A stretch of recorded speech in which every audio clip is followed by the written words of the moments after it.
बोली बोली शंकर भगवान की जय। अल्लाह जल्ला शिवाय पे अल्लाह जल्ला शिवाय पे म्यूजिक बाय असगर हसन। अल्लाह जल्ला शिवाय पे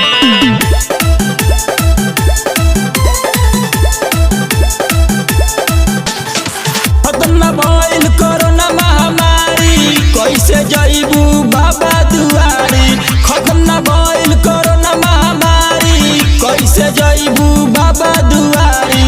छोड़ न गंगा नहाला तू कलवे पे एक जल कहाँ देव घर जइबू। काजल कहाँ देव घर जइबू ढाल जलावा शिवलवे पे।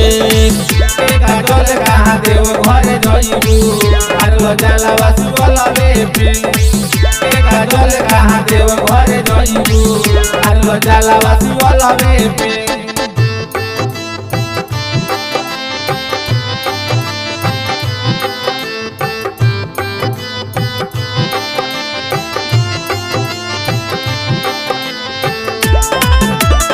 अल्लाह जल्ला शिवाय पे लागल बावे लॉकडाउन बंद भइल पूरा टाउन। लागल बावे लॉकडाउन बंद भइल पूरा टाउन। काहे बुझलू ना बतिया हमार करई जैसे गोहार बिनती सुनी है तोहार। जल ढार जाके हर सोमार बावे ई तो खतरा बीमारी मिले इलाज नहीं गइल सब हारी। बावे ई तो खतरा बीमारी मिले इलाज नहीं गइल सब हारी। देखी के कही हम हलवे पे एक काजल कहाँ देव घर जइबू। एक काजल कहाँ देव घर जइबू ढाल जलावा शिवलवे पे। काजल कहाँ देव घर जइबू ढाल जलावा शिवलवे पे। काजल कहाँ देव घर जइबू ढाल जलावा शिवलवे पे। अल्लाह जल्ला शिवाय पे अल्लाह जल्ला शिवाय पे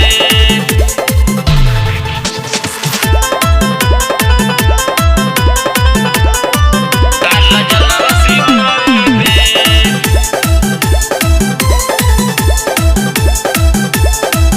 देखे सखिया सहेली हाथ पूजावा के डाली।